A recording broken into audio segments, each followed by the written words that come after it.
Okay, so let's continue. What's on the screen is all about the avant-garde music.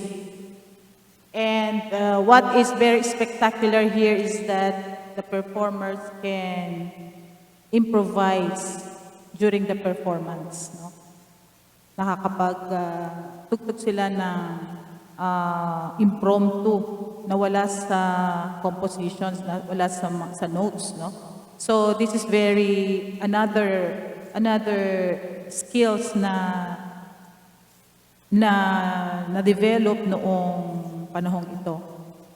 At ano pa ang meron dito? The composition has electronic application. In-incorporate nila ang paggamit ng tape recorder, ng synthesizer, and also all those sounds that can be found and heard in the environment, in the space. So mostly yung kanilang mga folk music or folk instruments, no? So avant-garde has its own characteristics, no? And also they can play their music in backward, no? Backward, o tinatawag na retrograde, paatras ang tugtog. And this is another very difficult to perform, di ba? And maybe because of this technology, they can really play and record na nakabaliktad ang compositions nila. And also, they created also the music concrete, wherein they utilizes recorded sounds as raw material and then modified through the application of and tape manipulation techniques. Kasi noon, tape pa ang aming ginagamit. Kasi ngayon, CDs na, no? VHS, hindi nyo rin naabutan. Pero noong mga panahon namin, yan ang mga gamit namin. Okay? So, yung mga may edad na, no?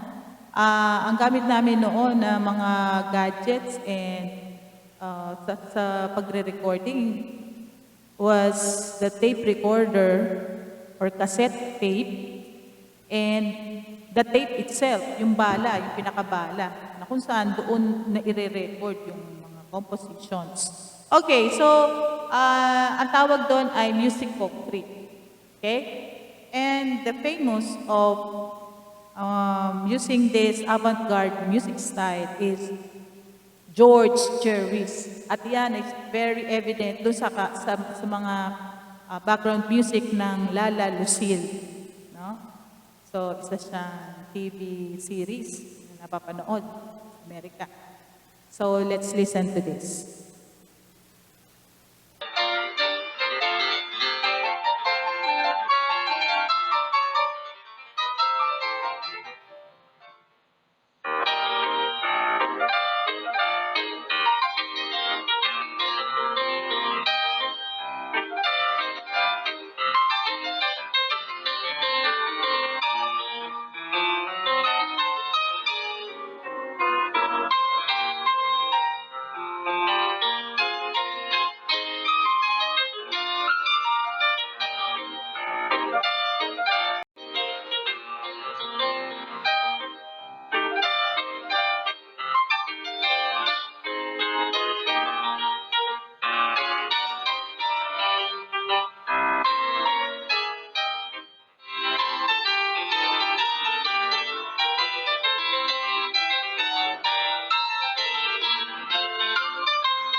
Okay, again, electronic music, another what we call style.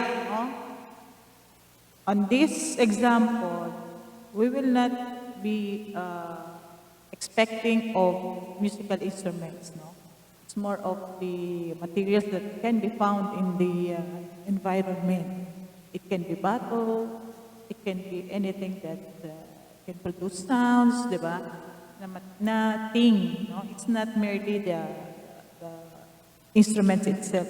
It's very unique kasi more on the nature, no? More on the environment. What are those sounds in the environment that can be sounded together para makapag-compose ng isang music concrete. No? Ito yun. No? Ito ibig sabihin. Alright, so let us listen to this. And one of the composer that is very good in this kind of music concrete is Karl-Heinz Stockhausen. Karl-Heinz Stockhausen.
Okay, so did you notice on that electronic music sample that it's very different from the rest of the compositions that we have heard before? It has no definite keys or pitch, but only sounds. Okay, from the environment. Ayan. So maybe the drums, no? Okay, that's the drums. At saka yung mga battles, no? So mostly ang ginagamit dito ay, ano nga ulit yung timbre na yun, na dipukpok or kinakalog. Idiophones, no? Yan, okay? So that is the example of electronic music. Okay? Next. The last style, the chance music. Okay? So, what is this? A style wherein the piece always sounds different at every performance because of the random techniques of production. So, every time na the chance music, it depends on the surroundings, no, and the sounds present on stage or in the area, including the use of ring modulators or natural elements that become a part of the music. Some element of the composition is left to chance and or some primary elements of a composed work's realization is left to the determination of its performers. Okay, example of this is John Cage composition 4 minutes and 33 seconds. Okay, so let's find out. And now, a performance of John Cage's 433. Please welcome our soloist, William Marks.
Okay, so that is John Cage 433 composition. Okay, so what did you notice on the performance? Okay, so the performer is just what? Sits on the chair and then he opens the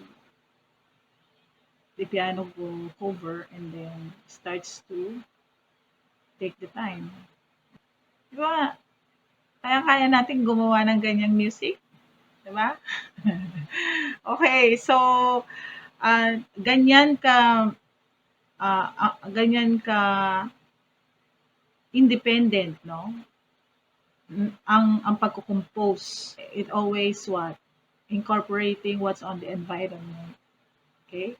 And also, sabi ko nga nung umpisa na dito binigyan din ang ibang mga musicians na hindi nakapag-aral masyado ng music na makakapag-create ng isang style na kayang-kaya ng lahat gawin, 'di ba? Na kahit na ordinaryong tao. 'Yan. Yun. So, ganyan ka open, no? Ganyan ka independent, ganyan ka free ang mga performers when it comes to their music during 20th century. Okay, so ganyan po ang ating mga natutunan sa araw na ito. And I hope na natandaan ninyo ang mga terminologies natin, mga different styles. Encourage you to play on the piano keyboard, no? Those notes of the whole tone scale.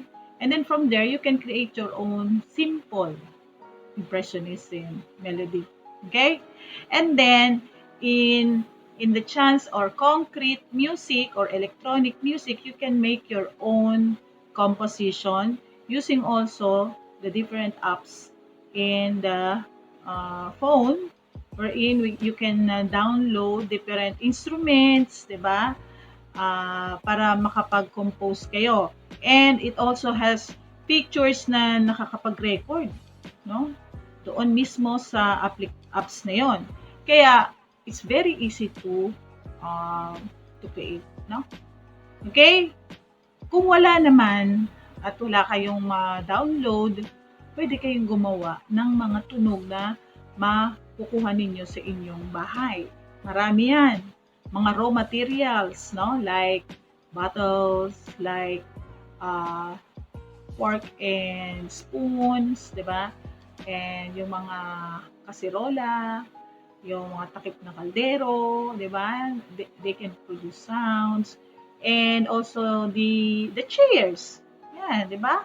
The plates. Basta lang magkaroon kayo ng isang konsepto na medyo magkakaroon kayo ng konting direksyon para sa pamamagitan ng pag-create ng iba't ibang rhythmic patterns, no? So, wag naman lahat puro ganun ang rhythmic pattern. Magkaroon kayo ng variations, no? Ng rhythmic patterns. Yan, okay. So, di ba kayang-kayang gawin, mga bata? Okay? So, let us now have the last instructions.